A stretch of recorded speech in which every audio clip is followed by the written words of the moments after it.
It's finally here. Let's talk about some fall camp. There goes Davis. Oh my God! Davis is going to run it all the way back. Auburn's going to win the football game. Hello and welcome to this week's episode of War Eagle Weekly. How are we doing tonight, Josh? Doing a lot better than I have been all week, man. I'm just ready to start talking some freaking football. Oh, we have a lot to talk about. We are trying something new. We're breaking everything down into individual episodes. Hopefully we get some more engagement this way, because we absolutely positively love hearing from every single one of our viewers. Love it. I first off want to say thank you to everybody that watches this, subscribes to us. We just passed 11,000 total views on all of our videos. It's a big milestone for us, maybe not for some of those other channels, but big milestone for us, and we're well over 100 subscribers as well. So thank you very much for tuning in. And with that, Josh, let's go ahead and jump right into it, because we're here to talk about some fall camp leading up to the first game of the season. It's just around the corner.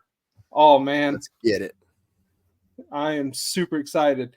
So, word out of camp this week specifically is, unfortunately, it sounds like the offensive line might be having a little bit of an issue gelling together. They're doing some reshuffling. I don't know if there's like any glaring issues, but they're just trying to finalize positions. I know Percy Lewis got moved over to right tackle this past week in camp. I don't know if that's going to be his official position. I would like to see him a left tackle, but whatever the coaches decide, I mean, it's going to be for the best. Yeah, and I wonder if it's just they're trying to find who's working best together, or if maybe Too Tall isn't making that jump that they want him to make. And so for me, it was just a little alarming, because it's been the same unit all year so far. Yeah. You know, it was all the same during the spring and for the beginning of fall camp. But that's just one storyline coming out of fall camp. What's something else that you're hearing, Josh? That Cam Coleman has some of the best hops in the country. I keep hearing that over and over. I know Peyton Thorne said that he's never seen anyone make the jumps and leaps that Cam Coleman has in practice, and you just love to friggin' hear that. Yeah, I know, it's very true. We've never had a wide receiver like Cam Coleman. That's what everybody keeps telling us. I wish you and I were able to be at some of these practices so we could see more of him. But I will tell you what I saw in the spring game. It was absolutely amazing. And if he has made a jump since then, I can only imagine just how awesome this season's going to be. Yeah, I'm starting to think that he's going to be a starter from day one. Not like I knew he was going to have a huge role. I didn't think he was going to be, a solidified starter, but everything I'm hearing, everything these players are saying, is just like, you're not going to be able to keep him off the field. And it sounds like Malcolm Simmons is also going to be hard to keep off the field as well. Yeah. Dude went off on that Saturday scrimmage and just had himself a day. He had a day, and had the one-handed catch. They posted a video of him essentially having a tip pass and catching it and taking off running with that. The dude's going to be a problem if he gets on the field, and I'd imagine they're going to find a way to get him on the field, as well as the other freshman wide receivers. I mean, we've seen Perry Thompson looks like a completely different human. He's lighting it up. He does not look like somebody that just was in high school. Yeah, right. Everything I've seen, everything I've heard, it's just he's playing and practicing like he's been with the team since spring, and he just got there a couple weeks ago. Yeah, it's absolutely ridiculous. I'm beyond excited. You haven't heard too much about Bryce Kane, but you got to imagine that he's eventually going to get some things together, and you cannot teach speed, and he has definitely got some speed. Absolutely. And, Hugh Freeze even came out and said that the Freeze 4, they hit on every single one of them. So they're all going to be on the field this year. To what capacity, no one really knows until, week 1, which is in 14 days, which, oh my God, dude, 14 days, man. 14 days and we get Auburn football. Yeah. And for those that are wondering, we are recording on August 17th. I know people that are going to be listening to this a lot sooner than 14 days. But for us, right now in the present, 14 days away, and really not even that. But, the thing is first off, as a Patriot fan, we don't really hit on wide receivers. And as an Auburn fan, I don't remember the last time we hit on receivers. And so to hear that we hit on all 4, it just it brings so much joy to my to me. Makes me so happy. Oh my gosh. I am beyond ecstatic. I am just I'm so excited, dude. It's just absolutely going to be positively amazing. You got to think that they're not going to redshirt any of these 4 receivers. No. I mean, it puts us in a bad spot in like 2 or 3 years. But when you're as thin as we are at wide receiver, you can't really afford to redshirt any of these. The only one I could imagine being redshirted would be Bryce Kane, but I don't foresee that happening though. Yeah, and I don't either. I just want to see them. Lambert Smith. Why can't I remember his first name? Keandre Lambert Smith. He's been injured a little bit. He's been injured a little serious, bit. Though. Hasn't quite been able to do too much. But it sounds more of a precaution thing. But speaking of injuries and them being super cautious, kickers. Okay, go ahead and touch on the kickers. I was going to talk about running backs and the fact that Hugh Freeze sounds terrified of losing his running back like Texas and Texas A&M did this earlier. It would certainly suck, but I mean, we have a full stable of running backs that are ready to take the load. I mean, oh my God, I can't remember his name. Damari Alston and Jeremiah Cobb. Yeah, they look good. They do, and I think that they're great, complement pieces this year. Damari Alston, I got to see him stay healthy. We haven't seen him stay healthy. So I'm a little worried. I'm just glad that we're not one of the teams that are worrying about our running backs and whether or not they can stay healthy. Oh, absolutely. Absolutely. So, because what happened to Texas and Texas A&M is just like my worst nightmare, especially when, Jarquez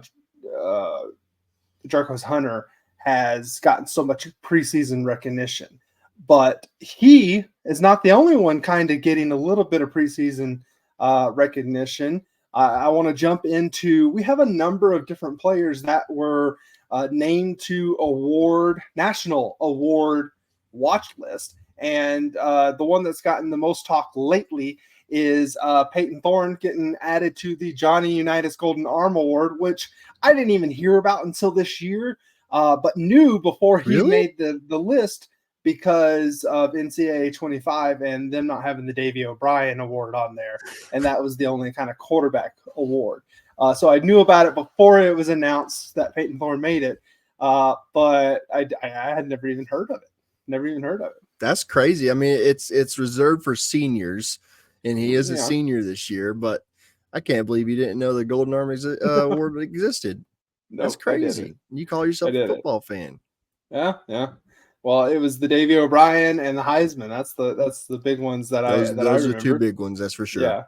So, but the thing is like you go and look up who was named to this. First off, apparently TJ Finley is named to every single award a quarterback could be up for this year.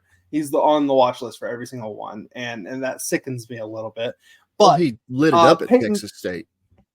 Still, and he's at Western Kentucky. They're going to light it up, passing yard. Did he transfer either way? Yeah, he did. He transferred to. Really? He's at Western Kentucky now, Western Kentucky. I could have swore he's at Texas State. Nope, he is Western Kentucky. Look at that. So the other thing is Peyton Thorne. Yeah, we hope that he has an award-worthy season. Of course, I'm a bigger skeptical than you are. I want him to prove me wrong. I have wanted him to prove me wrong this whole time, but I just want to. I mean, I just don't believe it. But apparently they name anybody that actually has 2 legs and can go out there and play quarterback to this list. He was one of 63 other quarterbacks. Now, to be fair, all these watch lists seem to have quite a few people on there. And so it's not like Peyton Thorne is this is the only award where they have a ton of people. This is one of the larger ones, but all of them seem to have quite a few people to watch. So we'll have to see how Peyton Thorne does, and hopefully, there's a lot of people that have given him a lot of high praise so far this fall. He's getting some love. It sounds a lot different than what we heard last year about him pressing and about him, trying to get the hang of everything, which, he wasn't there in the spring last year, so he should be farther along and better off right now. Well, I've been talking about how important spring ball is ever since, last year. So him having a full spring under his belt under Hugh Freeze's system is huge. And he's even talked about how last year under Philip Montgomery, he wasn't allowed to audible at the line. Yeah. And now they have the option. He's out there playing Road to Glory and expected to do better. Come on. It's just pathetic. So, there's more tools at his disposal now. So I feel like he's going to have a season closer to what he did at Michigan State his last year, this year, and not to mention all the weapons he has around him compared to last year. Yeah, no, that's fair. I did want to highlight a couple of other awards that we got players up for. I'm going to first start off with the leader of the defense, Eugene Asante. He's up for 2 national awards in the Bednarik Award and the Butkus Award. The Bednarik Award, best defensive player of the year, and the Butkus Award to the best linebacker. He has the potential to really to be in the running for one of those, and if we want to be successful, I would hope that he is up there. We also, I thought about not including this, but I felt like I'd do a disservice to the people that put together this award, as well as Luke Dill, who is up for the Warfel Trophy, which is the exemplary community service, athletic, and academic achievement award. And he is one of the finalists there. And there really aren't too many that are on that list. So I did not know that award existed. Neither did I. But I'm happy he's there. We have, if I were to ask you if we had a wide receiver on the Blitnikoff Award watch list, would you choose the correct wide receiver, or would you get it wrong? I would assume it's Keandre Lambert-Smith. Yeah, no, it's Robert Lewis, the Georgia State transfer. We kind of forget about him. He kind of just goes out there, does what he's supposed to do. But he gets a lot of high praise from this organization. So hopefully he can live up to that billing.